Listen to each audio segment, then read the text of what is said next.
दोस्तों नमस्कार, मैं उदय और आप देखना शुरू कर चुके हो जनमंच। आज का सवाल है, ये लोकतंत्र है या सत्ता का खेल है? लोकतंत्र सिर्फ एक प्रक्रिया नहीं बल्कि जनता की भागीदारी का नाम है। लेकिन जब सत्ता खुद चुनाव में कूद जाए, जब चुनाव आयोग सिर्फ तमाशबीन बन जाए, जब आम आदमी के लिए चुनाव लड़ना ही असंभव बना दिया जाए, तब सवाल पूछना जरूरी हो जाता है। जनमंच उन्हीं सवालों को उठाने के लिए खड़ा हुआ है।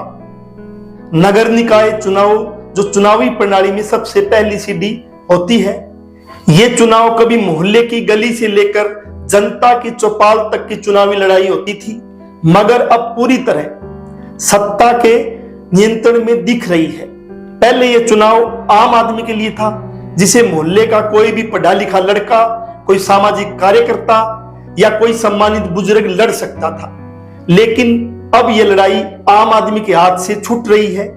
निर्दलीय प्रत्याशियों के खिलाफ सीधा मुख्यमंत्री, मंत्री, सांसद मैदान में उतर गए हैं। जो मुख्यमंत्री राज्य के सभी नागरिकों का होता है, लेकिन वो चुनाव में सभी का न होकर पार्टी विशेष के लिए अपने पद का दुरुपयोग कर रहा है। मुख्यमंत्री को जो तनख्वाह मिल रही है, वो अगर मुख्यमंत्री है तो हर आदमी का मुख्यमंत्री है, हरियाणा के हर आदमी का मुख्यमंत्री है। ठीक है, उसकी जो उसको तनख्वाह मिल रही है वो मुख्यमंत्री की मिल रही है, चुनाव प्रचार की नहीं मिल रही। चुनाव प्रचार में जो पैसा खर्चा हो रहा है वो लोगों के टैक्स का पैसा है, जो इनको इंसेंटिव मिलता है। तो ये मतलब बड़ा अजीब काम हो रहा है। ये तो हमने बस अभी इन्हीं सरकारों में देखा है। चुनाव आयोग का मौन समर्थन आचार संहिता की धज्जियां उड़ा रहा है।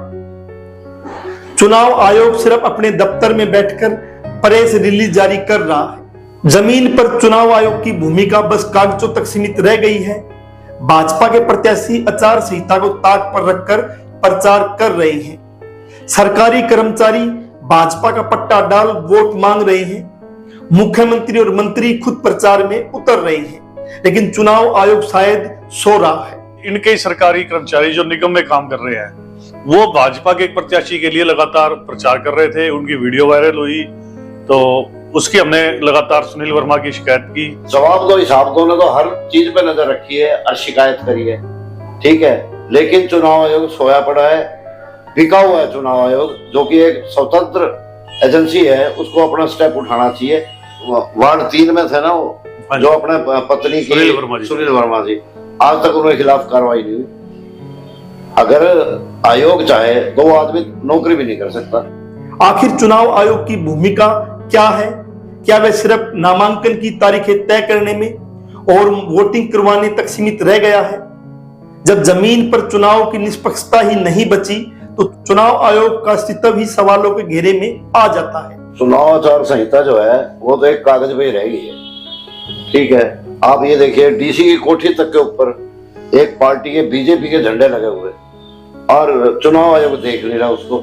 चुनाव आयोग में शिकायत आती है, वो झंडे उतरवा दिए जाते हैं, उसके खिलाफ कार्रवाई नहीं करते। ठीक है, इसमें लोगों का ना लोकतंत्र से विश्वास हट जाएगा, और कोई बात नहीं। कि इनके पास सारे सोर्सेज है, प्रशासन भी है, शासन भी इनके पास है। पैसे में भी इलेक्शन कमीशन ने कह दिया जी जितना मर्जी खर्च करो, इलेक्शन किसी पॉलिटिकल पार्टी पे कोई फाउंडेशन नहीं है। इससे जो आम जन भागीदारी थी इलेक्शन में, जो आम जन चुनाव लड़ते थे, एक तो उससे दूर हो गए हैं वो, और दूसरा जो है कि ये पूरी तरह से लोकतंत्र को कब्जा कर लिया है इलेक्शन कमीशन का। पॉलिटिकल पार्टियों ने, आज बीजेपी है, कल हो सकता है कि कांग्रेस आएगी या कोई और आएगी, लेकिन पूरा मामला पार्टियों के साथ चला गया है। आम आदमी को करीब करीब इलेक्शनों से दूर कर दिया गया है। निर्दलीय अब इलेक्शन लड़ नहीं पाएंगे। समय की कमी और कागजी जाल आम आदमी को रोकने की साजिश नहीं तो और क्या है। इस चुनाव में समय बेहद कम दिया गया। नामांकन के लिए सिर्फ कुछ दिन मिले, जिनमें से 5 से 6 दिन तो कागजी औपचारिकताओं में ही निकल गए। यह सब जानते हैं कि एक निर्दलीय प्रत्याशी के पास न तो संसाधन होते हैं, न कोई पार्टी की ताकत होती है।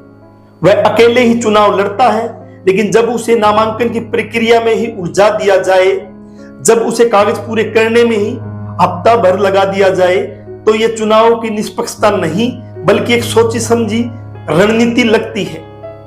क्या यह चुनाव आम आदमी के लिए रह गया है, या अब यह संकेत दिया जा रहा है कि अगर चुनाव लड़ना है तो किसी न किसी पार्टी का झंडा थामना पड़ेगा, खासकर सत्ता में बैठी पार्टी का झंडा थामना पड़ेगा। पहला मामला तो था जी सरकार का कि वो बहुत कम समय दे रही है और बहुत ज्यादा डॉक्यूमेंट्स इन्होंने तैयार कहा कि बहुत सारे डॉक्यूमेंट्स आपको एनओसी लेके आनी है, जो कि तो और इनके ही 4 तारीख का एक नोटिफिकेशन था जिसमें कि कहा गया था कि इनको सिंगल विंडो बनानी है। एक तो वो नहीं बनाई जी, आगे है उन्होंने। जब आपने एक नोटिफिकेशन में ये जारी कर दिया कि सिंगल विंडो पे आदमी सारे डॉक्यूमेंट बनेंगे, थोड़ा तो टाइम दिया। एक आदमी मान लो अकेला ही आदमी है, अकेले आदमी को भी विकलांग भी हो सकता है, विकलांग भी हो सकता है, अकेले आदमी को भी चुनाव लड़ने का हक है ना जी। कोई उसका परिवार में नहीं है मान लिया, तो वो कहाँ जाएगा। और कागजों में तो दिखा रखा है हम सिंगल विंडो पे करें। हमने उस बात के खिलाफ भी शिकायत दी है, पर चुनाव आयोग जो है कान में रुई दिए बैठा है, सिर्फ सरकार की सुनता है वो और किसी की नहीं सुनती है। ढकोसला बना रखा है चुनाव आयोग और लोकतंत्र का मजाक उड़ाया जा रहा है। लोकतंत्र बनाम सत्ता की ताकत पर भी बात करनी वक्त की मांग है। चुनाव कभी विचारों की लड़ाई होती थी, अब यह संसाधनों की लड़ाई बन चुकी है। निर्दलीय प्रत्याशी मोहल्ले में घूम घूम कर वोट मांग रहे हैं, जबकि भाजपा प्रत्याशियों के लिए पूरा सरकारी तंत्र प्रचार कर रहा है। अगर सत्ता ही चुनाव लड़ेगी तो जनता के लिए विकल्प क्या बचेगा। लोकतंत्र का आधार है निष्पक्ष चुनाव, लेकिन जब चुनाव ही निष्पक्ष न रहे, जब सत्ता ही अपने पक्ष में प्रचार करने लग जाए, जब चुनाव आयोग ही अपनी जिम्मेदारी से भागने लगे, तो यह कैसा लोकतंत्र है। इस पर जरूर समय मांग करनी चाहिए, वक्त की मांग है। नोटा पर चर्चा न होना सरकार के पक्ष में जाना है क्या। चुनाव आयोग निष्पक्षता की बात करता है, लेकिन क्या उसने कभी यह सोचा है कि मतदाता को सही जानकारी देना भी उसकी जिम्मेदारी है। इस निकाय चुनाव में एक और चौंकाने वाली बात सामने आई है, नोटा का प्रचार ही गायब है। मतदाताओं को यह बताने के लिए कोई बोर्ड, कोई सूचना, कोई जागरूकता अभियान नहीं चलाया गया कि अगर उन्हें कोई भी प्रत्याशी पसंद नहीं है तो वे नोटा का विकल्प चुन सकते हैं। यह अधिकार जनता के पास है, लेकिन इसे दबा दिया गया है। हर पोलिंग बूथ पर उम्मीदवारों के नाम चमकते हुए दिखते हैं, लेकिन नोटा को लेकर एक भी पोस्टर नहीं। आखिर क्यों? इसके पीछे क्या रणनीति है? क्या यह रणनीति का हिस्सा है? क्या यह सत्ता पक्ष की ओर से सोची समझी चुप्पी है, ताकि जनता मजबूरी में किसी न किसी को वोट देने पर मजबूर हो जाए। जब चुनाव आयोग निष्पक्षता की बात करता है, तो फिर नोटा जैसी लोकतांत्रिक व्यवस्था को जनता से छिपाने की क्या जरूरत है। आखिरी सवाल यही है, क्या अब चुनाव सिर्फ सत्ता के लोगों के लिए रह गए हैं? क्या अब आम आदमी को चुनाव लड़ने का हक भी छीन लिया जाएगा? अगर एक पार्षद चुनाव में ही सत्ता का इतना दखल है, तो बड़े चुनाव में क्या होगा? अगर चुनाव आयोग सच में निष्पक्ष होता तो हर पोलिंग बूथ पर बड़े बड़े बोर्ड लगे होते। अगर कोई भी उम्मीदवार पसंद न हो तो नोटा दबाए, लेकिन जब सत्ता ही चुनाव लड़ रही हो तो जनता को असली विकल्पों से दूर रखना ही उनकी जीत की रणनीति बन जाती है। जनमंच इस लोकतंत्र में चुनावी ढकोसलों पर सवाल उठाने की कोशिश कर रहा है। सवालों से, रिपोर्टों से और उन आवाजों से जिन्हें दबाने की कोशिश की जा रही है। जब चुनाव कराने की सिर्फ औपचारिकता ही करनी है और अगर चुनाव सिर्फ सत्ता के लिए रह जाएंगे, तो जनता के पास विकल्प क्या रह जाएगा। सवाल पूछिए, जवाब मांगिए, क्योंकि लोकतंत्र सिर्फ वोट डालने से नहीं बचता, बल्कि सवाल उठाने से भी बचता है।